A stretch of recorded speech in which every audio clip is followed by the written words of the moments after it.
Look, with all the hype of Bitcoin and cryptocurrencies, many hedge funds opened with the promise to make their investors large returns.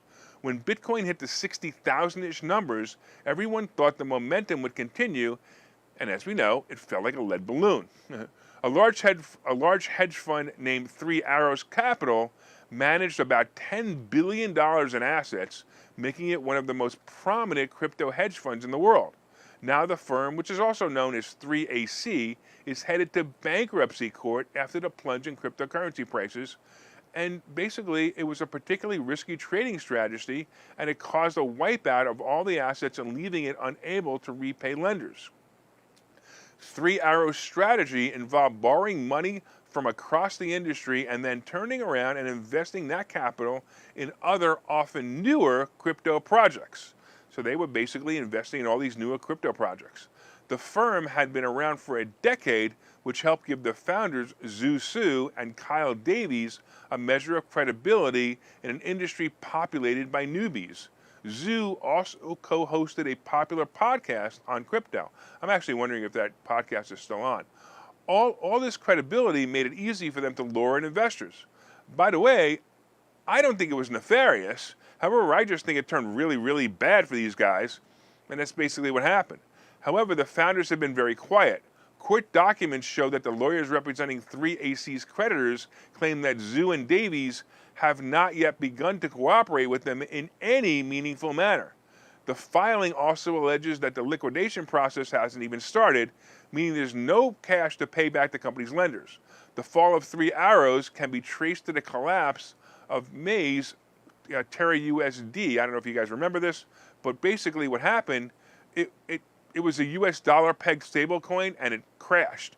And basically it was called a stablecoin because it was supposed to trade 1-for-1 for the US dollar.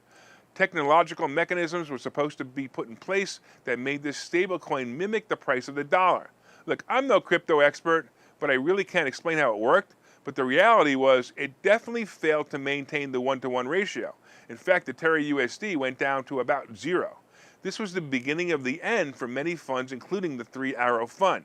The problem is that the Three Arrow Fund was also tied to several other crypto funds as well, and they collapsed. I remember in November and December reading about companies, some major companies who were cash heavy, moving that cash into funds like this one for what they considered a safe place for money that promised big returns. The bankruptcy of the hedge funds looked like Three Arrow is causing a ripple effect in the crypto hedge fund market. It was like a bank run. When investors had their money in their funds and they just wanted to basically get out whatever money they could before the funds went to 0. And this was causing other funds to crash as well. It's a small list of some of the funds affected by the nightmare, including Voyager, BlockFi, BitMEX, FTX, and there are many other funds that either closed or collapsed, and some of them aren't going to be launched because some was going to be launched. I'm still convinced that the reason the idea of Bitcoin is failing is because too many programmers and too many crypto companies wannabes destroyed the concept. Bitcoin was supposed to replace the fiat currency and make a simple monetary world. I don't know if you know, but the last count, there was over 19,000 cryptocurrencies and only 180 fiat currencies. You're just making the problem worse, but not better. Now, listen up, guys, because here's something to ponder. Did you know that the average fiat currency lasts about 35 years? Do you know why fiat currencies fail? They fail because of hyperinflation. Maybe Powell and the Fed are smarter than we give them credit for by doing all they can to stop inflation. Could the US dollar be on the brink of collapse?